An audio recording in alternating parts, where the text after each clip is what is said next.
सुथरा बने। जैसा कि अली अकबर भिंडर साहब अब इस शहर की सफाई सुथराई के लिए दिन रात शहर की गलियों का विजिट कर रहे हैं, सड़कों का विजिट कर रहे हैं। हम भी चाहते हैं कि सर ऐसा होना चाहिए।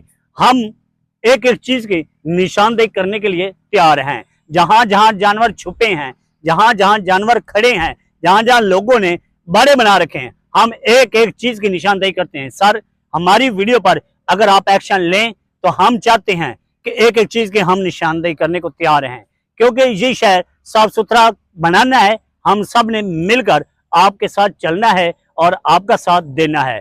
मैं तमाम दोस्तों से, तमाम भाइयों से और वो सोशल मीडिया लोग जो सोशल मीडिया पर काम कर रहे हैं, वो खासतौर जो जहां के रिहायशी हैं, मैं उनसे कहूंगा कि आइए अपने शहर को साफ बनाने के लिए हाथों की जंजीर बांधकर आइए आज अपने शहर के लिए निकलें, अपनी इंतजामिया का साथ दें और शहरी होने का सबूत दें।